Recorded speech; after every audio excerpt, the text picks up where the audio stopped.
कोई बबलू भाई और क्या नाम था, अनीस कुरैशी, इन्होंने राजन किनी पे बहुत बड़े गंभीर आरोप लगाए हैं।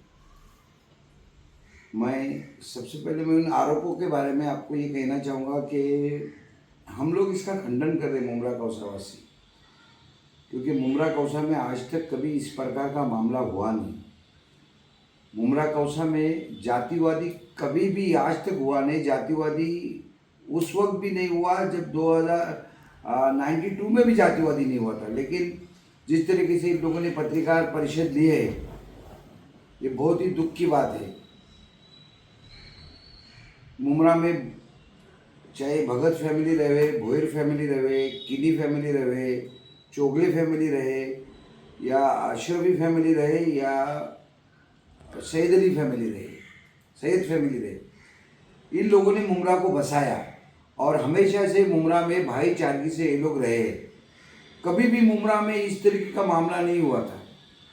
लेकिन कल के पत्रकार परिषद में जिस तरीके से राजन किनी पे गंभीर आरोप लगाए गए, ये बहुत ही दुख और बहुत ही डेंजर, जो हम कहते हैं डेंजर बात है।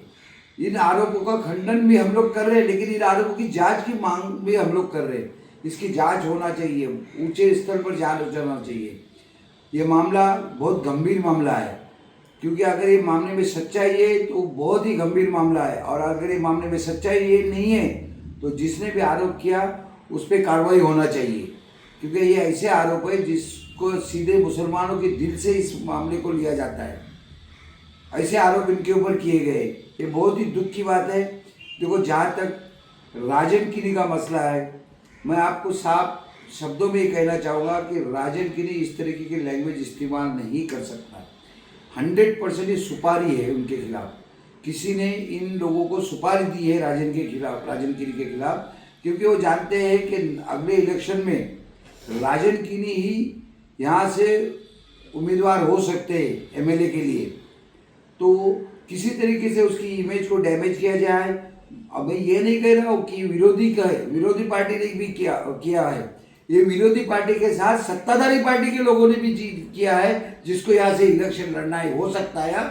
तो इसकी जांच होना चाहिए, उच्च स्तर पे जांच होना चाहिए। मैं पुलिस अधिकारियों से, पुलिस प्रशासन से रिक्वेस्ट करूंगा कि गंभीरता से इसकी जांच कीजिए। देखिए, मामला बहुत गंभीर है। जिस तरीके से इल्जाम हुआ है उस पे मामला बहुत ही ज़्यादा गंभीर है। तो आप इसकी इमीडिएटली इसकी इंक्वायरी करो और जो भी दोषी है उसको सजा दो।